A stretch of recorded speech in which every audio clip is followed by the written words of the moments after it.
There's so much wrong with that one. Hey everyone, welcome to the channel. Today we're going to look at some scary venomous snake TikToks. It's going to be fun. I'm going to try and make it educational if I can, but I also want you to join in the comments. Let's dive in.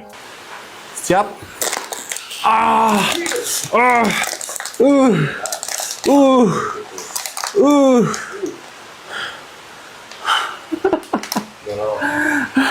Okay. There's so much wrong with that one. First of all, the blatant disrespect for the animal. You know, it could injure its gums on that. It's not like a specific thing you'd use in a lab for venom extraction. It's just all round stupid, basically. But when you stop that clip and you take a look at those funny markings on the snake's head, you actually realize it looks a lot like it's had tape on it.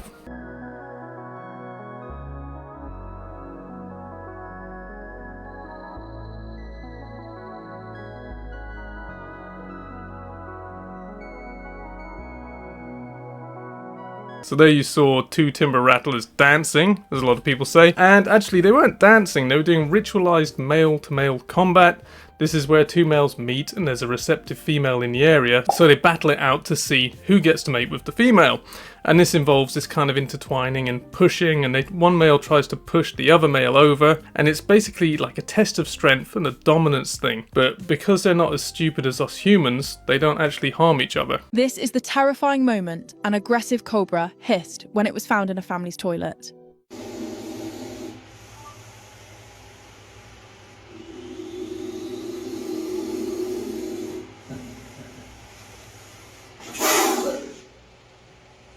I don't know, maybe the cobra's just angry because it seems like that toilet needs a good clean. Could be a possibility. So up next, we've got Tyrone Ping. Lots of people have requested his channel, and I've finally managed to get the time to take a look and add it into this video. And I'm going to show you the first video, which shows some of his calm, composed handling.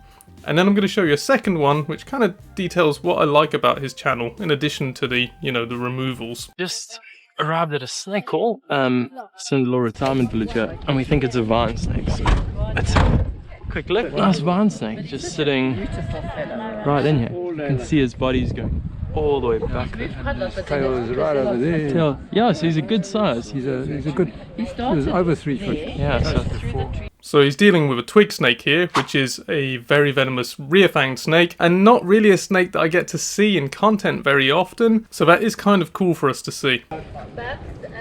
There's his tongue coming out. Nice, nice.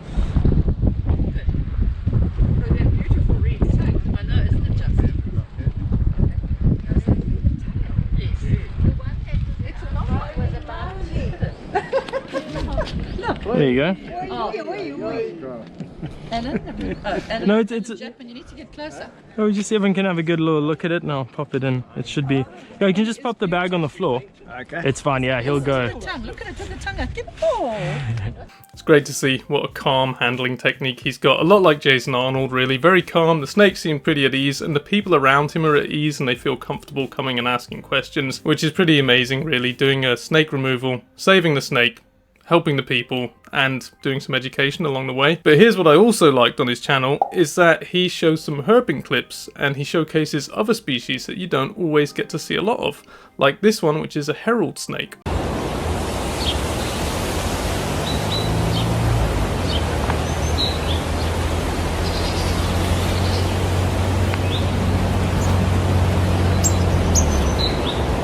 So a herald snake is a cute little rear-fanged snake that lives in, well, much of Africa, basically. They're really successful, but small species. Their venom is very mild. It might give you a bit of swelling or something. Other than that, I don't really know much about them. I know it would be nice, for me at least, to pretend I know everything about snakes, but no, some of them I don't know much about, so I'd love to hear more about that one in the comments. And also, for now, I'm going to keep this channel as unscripted and spontaneous as possible, because I don't really like doing the whole rehearsal thing. Are those eastern diamondback rattlesnakes underneath? They look like pythons. So for these pythons, we're gonna use a python hook just to get them out of the cage. So just like my king cobra, these guys are captive, born and bred, and have been hand raised their entire lives, and are just ginormous bat-wing rattlesnakes. These guys are 6.5 feet long. Look how gigantic this rattle is on this rattlesnake also. He's 9 years old, and he is an eastern diamondback rattlesnake crossed with a canebrake rattlesnake. That's a really beautiful snake. I can totally understand the temptation to keep one. What we're seeing there is possibly hybrid vigor. Basically, hybrid vigor means when the genes of two animals are similar but different, that heterosity actually creates a more fast-growing, robust, healthy, resistant animal. And that's hybrid vigor in a nutshell. But it varies, and it doesn't always occur. So that snake could, you know, show some aspects of hybrid vigor, but if you got two species which were too dissimilar, there can actually be, you know, bad effects like infertility from hybridization. So it's really a kind of experimental, you know, find out what you get as you go kind of thing. Found in southern Australia, this snake is easily recognizable by its banded appearance, resembling a tiger. But don't let its striking look fool you. The tiger snake's venom is incredibly potent. Its venom contains neurotoxins, coagulants, and myotoxins. This deadly mix can cause paralysis, blood clotting disorders, and muscle damage. Without prompt medical treatment, a bite can be fatal within hours. Despite its danger, the tiger snake is generally shy and will avoid humans if possible. So remember, if you encounter one, keep your distance and admire from afar. Stay safe and respect wildlife. Thanks for watching. Truly awful. That was just a terrible clip. I'm not sure if I even saw one tiger snake in there. Have a go at this, but this is the western diamondback rattlesnake. I had to restrain him because he was having trouble shedding his skin, so we've restrained him and Dylan helped me get it off, but I wanted to show you while I've got him the fangs on these things. So compared to our Australian snakes, they are massive. So he's a pit viper. The western diamondback rattlesnake, the second largest rattlesnake, he's going to get almost 2 meters in length. He's literally only 18 months old, and look at those things. They are frightening. They're already literally a centimeter in length. They're sort of half covered up by the sheath that goes over the fangs there. Very different to our Australian venomous snakes. They've got like fixed front fangs, the elapids, where these guys, they're hinged, they roll forward and then just go whacker, and they don't miss. They have heat sensory pits on the top jaw there, and they literally just see in infrared. Crazy, really dangerous snakes. Super dangerous venom. It's really necrotic, so a lot of the people that get bitten by these snakes, they end up getting skin grafts, or sometimes they end up losing the limb. So while definitely a snake I would not want to take a whack off. But There you saw Bill Collett holding a western diamondback rattlesnake, and he gives us a pretty good explanation of how they differ from the Australian elapids. So the elapids are proteroglyphous. They've got short, fixed front fangs, whereas the pit vipers, like the rattlesnakes, are selenoglyphous, and they have larger folding fangs, which kind of fold out, and they're also very tubular. So they're a very advanced venom delivery apparatus. And that was very, very interesting. He was telling us how deadly the rattlesnake was, but all I could notice was just how enamored and impressed he was with that snake. I think he really liked it. Hey guys, let's play a game. Is it a non-venomous banded water snake or a highly venomous cottonmouth? This is obviously a venomous cottonmouth. There are several non-venomous water snake species, and only one of them's venomous. Yoink. Right away I can tell this is a banded water snake. It's extremely easy for me to tell right away, just by the characteristics of that round head and rounded eyes. But sometimes when these non-venomous water snakes feel threatened, they will flatten their head and body to make themselves look like a cottonmouth. This is an instinct to deter predators, often leads to people misidentifying them and unaliving them. I encourage you, if you're not 100% confident, don't touch either of these snakes. Especially if you find yourself python hunting in the Everglades. You should be able to identify every single native snake we have before ever hunting pythons. This is a brown water snake. Boop!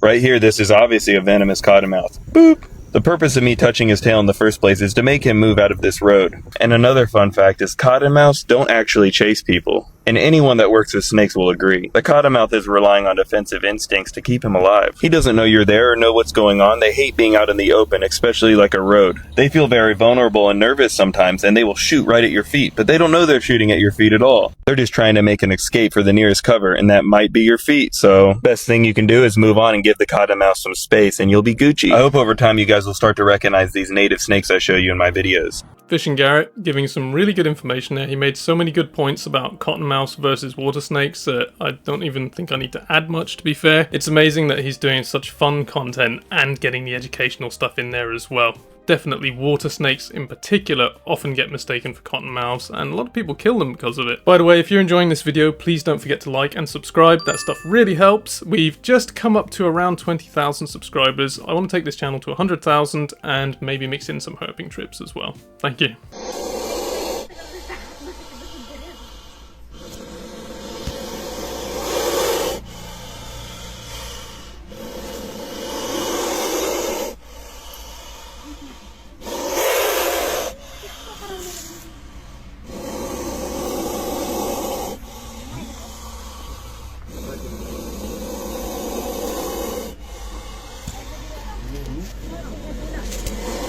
They saw a cobra hiding in some shoes or in amongst some shoes, and I've seen a few clips of actual cobras and other snakes inside shoes. So why are snakes so obsessed with shoes? Have they got some kind of fetish? Are they perverts?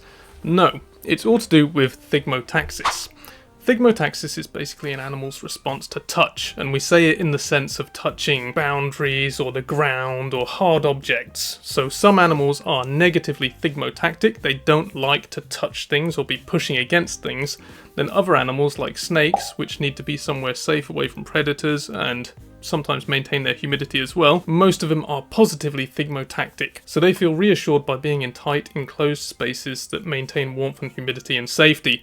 And for that, a shoe is perfect. If it keeps your feet nice and snug, it's going to keep a snake nice and snug. And you'll also notice that a lot of our pet snakes, like my beloved ball pythons, if you don't give them appropriate hiding places, they won't eat after a while. That's how much it upsets them. So they need this safe space to hide some of the time. And unfortunately, that means getting in people's shoes, and that is another occasion where accidents can happen. Let's talk about another animal that you have probably never heard of. This one is an extremely lonely member of the snake family tree. It's the only member of its genus. It is the tentacled snake. They are entirely aquatic, so aquatic that they give birth to live young, which is something that aquatic reptiles often evolve to do. But they've also evolved some hyper-specialized tentacles on the end of their snout. These snakes live in the murky waters of Southeast Asia, and they almost exclusively eat small fish, and they're really good at it. Small fish are hard to catch, but these fish are great at it because of those tentacles. If I slow it down, you'll see.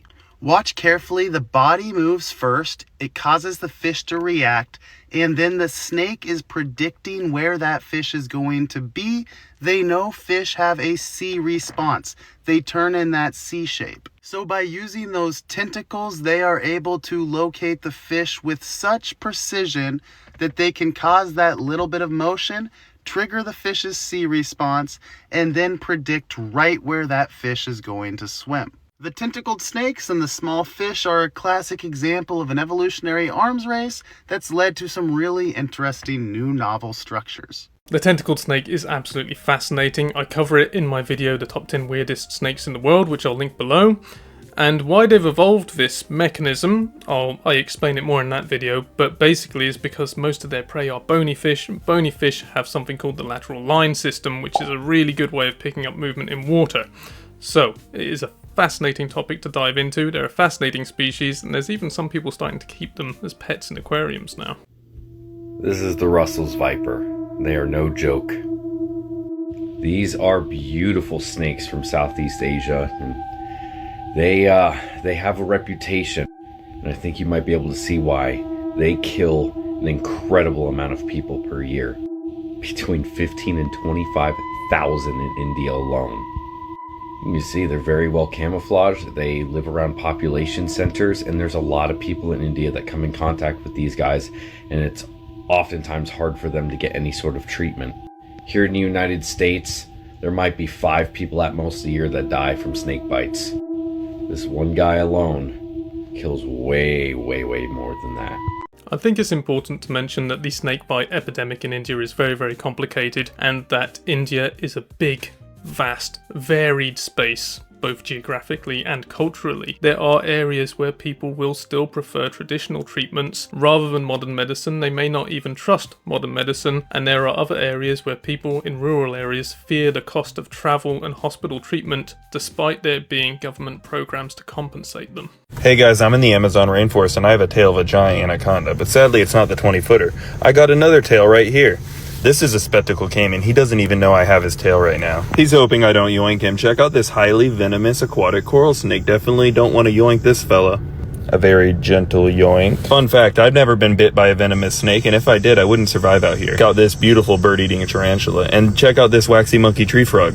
She is a beauty, and I found her babies. They're going through metamorphosis from tadpoles to frogs. Isn't that cool, guys? But I don't recommend holding this frog. This is a poison dart frog, and it kind of speaks for itself. Always got to remember there's jaguars out here. I sure wish one would get close to me. Boop! It's a deadly wandering spider. Check out this walking stick on the back of my neck. What a giant.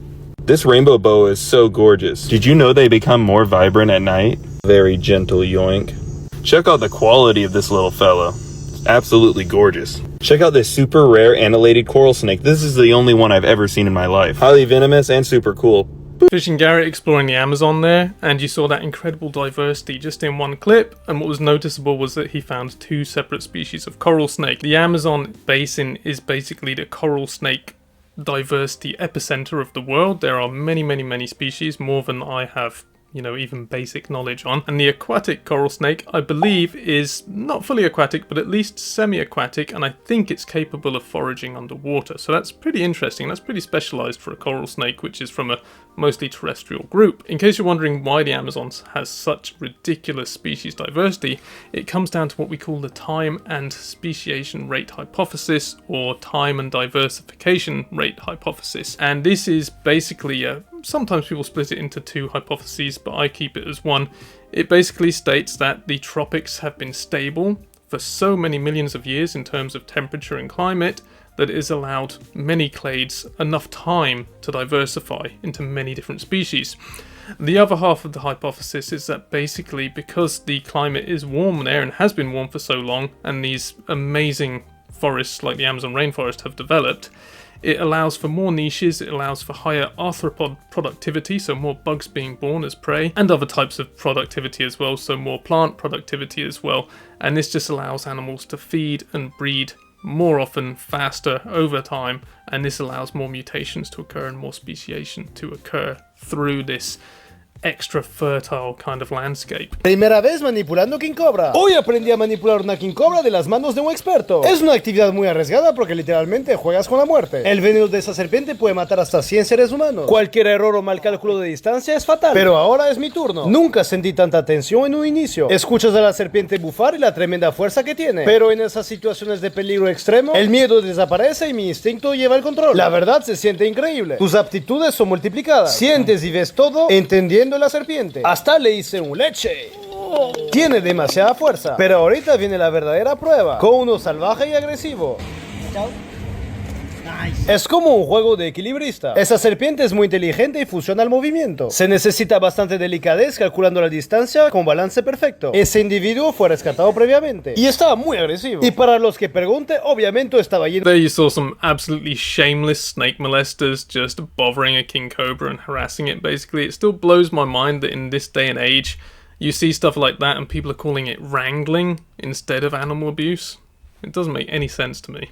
This invention will save you from a snake attack. Every year, over 5 million people are bitten by snakes, but a genius team has created a solution, the Spica Snake Gaiter. Just wrap it around your legs, and you can walk through jungles without worrying. Even if a snake strikes, its fangs won't penetrate through the gaiter, keeping your legs completely safe. Those are pretty cool, actually. I'm kind of wondering if they're going to catch on. Hey, thanks for sticking around. If you want to keep these guys happy, please don't forget to like, subscribe, and possibly even join. And if you would like some merchandise, please go to zoologywithwill.com. All the profits will go to future projects on the channel.